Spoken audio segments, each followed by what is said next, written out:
အကိုကညီမလေးနေဒါလုပ်လိုက်ငါဒါလုပ်လိုက်မယ်ဒါလုပ်လိုက်ငါဒါလုပ်လိုက်မယ်အဲ့လိုပေါ့နော်ဆိုတော့အဲ့ဒီ operation center ရောက်တဲ့ဒီကိုကျွန်တော်စိတ်ထဲမှာရှုပ်ထွေးနေတော့မှာသူများတွေကတော့လုံးဆရာရှိရလုပ်နေပေမဲ့ကျွန်တော်စိတ်ထဲမှာရှုပ်ထွေးနေတော့မယ်သူဘဝကိုတော့ရှိစက်မလဲပေါ့နော်ငါတို့သူ့ကိုကယ်ပြီးလိုက်ရင်ငါတို့သူ့ကိုဘာဆက်လုပ်ပေးမလဲသူ့ဘဝရှိဆက်လို့ရအောင်ငါတို့သူ့ကိုဘယ်လိုမျိုးကူညီပေးမလဲအဲ့ဒီမျိုးတွေပဲကျွန်တော်လက်ကတော့အလုံးလုံးနေလက်ကတော့ကျွန်တော်စီနီယာအကိုပြောတဲ့အတိုင်းသူညွှန်ကြားတာတွေကိုကျွန်တော်လုပ်နေတယ်သူကဒါလို့ဆိုဒါလုပ်တာဟိုလို့ဆိုတော့ကျွန်တော်လုပ်နေပေမဲ့စိတ်ထဲမှာတော့ရှောက်တွေးနေတယ်အချိန်ထဲမှာကျွန်တော်6ယောက်တွေကပေါင်ရှင်းကနေတအားကိုနာနေတယ်ဘလို့ဖြစ်တာလဲတော့ဒီတကယ်ကိုကျွန်တော်သူ့ကိုခွဲနေတဲ့အချိန်သူ့6ယောက်နှစ်ဖက်လုံးကိုအရင်ကနေကျွန်တော်ဖြတ်နေတဲ့အချိန်မှာကျွန်တော်ရဲ့ပေါင်နေရာတောင်းလျှောက်နှစ်ဖက်စလုံးကနာနေတာပါတရားမရပဲနဲ့ဆိုတော့သူ့ကိုကျွန်တော်တို့ကယ်လိုက်နိုင်တယ်။သို့တော့6နှစ်ချောင်းလုံးကတင်ပစုံခွက်ကနေပြီးတော့ပေါင်2ချောင်းကိုကျွန်တော်တို့ဖြုတ်လိုက်ရတယ်။တတော့ဘယ်လိုလဲငကိုကလေးကပြတ်နေပြီးသားပေါ့နော်။သို့တော့ညာလည်းပဲပိုကောင်းတဲ့ကုသမှုအတွက်ပေါ့နော်ကျွန်တော်တို့သူ့တင်ပစုံခွက်ကနေပြီးတော့ပေါင်ရိုး2ချောင်းကိုဖြုတ်လိုက်ရတယ်။အဲ့ဒီမလေးကအခုချိန်ထိကောင်းကောင်းမွန်အဆင်ပြေနေရှိနေတယ်။ဘလို့ဆိုမှကျွန်တော်တို့သူ့ကိုဆက်လက်ပြီးတော့စိတ်ကုသမှုခံယူဖို့အတွက်အိန္ဒိယပို့ထားတယ်ပေါ့နော်။ဆိုတော့ဒီညီမလေးတော့တအားကိုအောင်စရာကောင်းပါတယ်စိတ်ထဲလည်းတော်တော်လေးကြက်ခိုင်နေတော်တော်လေးမာတယ်ဘာလို့ချောင်းဖြစ်လိုက်ရလဲကျမရှည်တန်းသွားချင်လေးတာ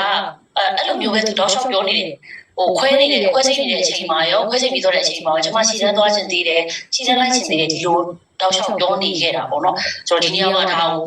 appreciate လုပ်မယ်ဆို BNI ကရေးမိပေါ့နော် BNI ကရေးမိဖြစ်ပါတယ်အညာသူလေးပေါ့အညာဒေသရေးမိလေးဖြစ်ပါတယ်ဆိုတော့အခုချိန်မှာသူ့ကိုခွဲစိတ်ပြီးတော့ပိုင်းမှာကျွန်တော်တောင်းလျှောက်စဉ်းစားနေတာသူ့ကိုကျွန်တော်တို့ဘယ်လိုကူညီရမလဲငါသူ့ကိုဘာကူညီနိုင်တဲ့သူ့ရဲ့စိတ်ဓာတ်ခွန်အားအတွက်သူဆက်ပြီးအသက်ရှင်ရည်တည်ဖို့အတွက်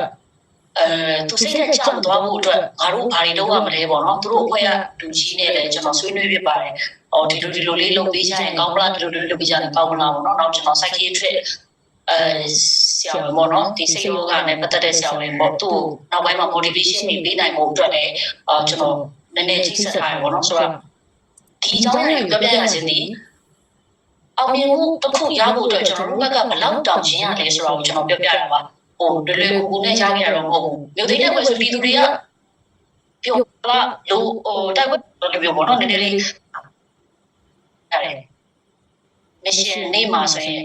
ဒီဖလမ်စီအန်ဒီအဖြစ်တိတ်ကိုအားကိုရတဲ့တောက်မှမှုတယောက်ကြာသွားတယ်ကြာသွားတဲ့အချိန်မှာကျွန်တော်တို့စီရောက်ပြီးကျွန်တော်တို့ကုသမှုခံယူပြီးမှပေါ့နော်ကြာသွားခဲ့တာပေါ့နော်နှလုံးနည်းနည်းထိတာပေါ့နော်နှလုံးနည်းရှိတာဒါပေမဲ့ကျွန်တော်တို့စီမှာအဲ့ဒီနှလုံးထိတာတော့ကုသမှုကမပေးနိုင်တော့တရက်ကျော်မှသူကြာသွားတယ်ကြာသွားတော့လည်းပြောကျွန်တော်စိတ်ဓာတ်အားကျတယ်ငါတို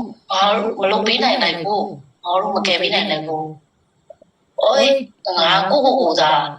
confident လေးရှိနေတာတကယ်တော့ငါဘာမှမဟုတ်သေးဘူးကျမရဲ့တာဝန်မှာလည်းငါဘာမှမဟုတ်သေးဘူးဆရာမနေတယ်ငါဘာမှမလုပ်နိုင်ဘူးဒီလူနောက်တော့ငါမကယ်နိုင်ဘူးငါထပ်ပို့တော်တဲ့လူတွေဒါဒီနေရာမှာရှိရင်သူကအသက်ရှင်နိုင်မှာအဲ့ဒီကျွန်တော်တို့ဒီအားစိတ်ကြတယ်စိတ်ကြတော့ဖလာရဲ့စူးစီးချုပ်ပေါ့နော်ကျွန်တော်စီနေရဲ့စူးစီးချုပ်ကိုCS ကျွန်တော်ပြန်တော့မယ်ပေါ့နော်ကျွန်တော်မတက်ပြန်တော့မယ်ဒီမှာကျွန်တော်ရှိနေတဲ့အခြေအနေကပို့ပြီးတော့ကောင်းလာမှာမဟုတ်ဘူးပေါ့နော်ကျွန်တော်ပြန်ရင်ကောင်းမယ်ထင်တယ်လို့ကျွန်တော်ပြောတော့ CS ကဆရာမပြန်ရင်ကျွန်တော်တို့လုံးလဲပေါ့နော်တခြားလူတွေကိုကြည့်ပါဦးဒီတယောက်တည်းကိုဆရာမမကြည့်နဲ့ပေါ့နော်ဆရာမတစ်ချက်လုပ်ပြီးခဲ့တဲ့တခြားလူတွေကိုကြည့်အောင်ပါညာပေါ့အဲ့လိုမျိုးတကယ်တော့သူကတာအားပြီးတာသူလည်းအဲ့ဒီမှာစိတ်ဓာတ်တအားကြနေတာသူတို့ဖလာရဲ့အရန်ကိုအားကိုရတဲ့ရဲဘော်တက်မှာမှုဆိုတော့သူလည်းတော့စိတ်ကြနေတာဒါပဲစိတ်ကြတဲ့လူချင်းအတူတူကိုမှသူကကျွန်တော်ပြန်အားပေးနေရတာပေါ့နော်ရှေ့ဆက်ဖို့အတွက်အဲ့လိုကျွန်တော်တို့ကဒီတိုက်ပွဲကြီးအောင်နိုင်ဖို့အတွက်စိတ်ကြမှုတွေစိတ်ဆင်းရဲမှုတွေစိတ်ညစ်မှုတွေများစွာကြားထဲမှာအချင်းချင်းအားပေးပြီးတော့မှကျွန်တော်တို့ဒီနေ့အားလုံးရဲ့ရှေ့ကိုကျွန်တော်အောင်ပွဲယူလာခဲ့တာပါလေကိုလေအောင်မြင်မှုမဟုတ်ဘူးတကယ်ကိုတအားကိုခက်ခဲပြီးတော့တအားကိုရုန်းကန်နေရတဲ့အဖြစ်ပြပေါင်းများစွာစိတ်တိုင်းဟာပေါင်းများစွာစိတ်သက်သာမှုပေါင်းများစွာတွေကနေဖြတ်သန်းရတဲ့ရယူရတဲ့အောင်မြင်မှုဖြစ်တယ်ပေါ့နော်ဆိုတော့ဒီအောင်မြင်မှုတော့ကို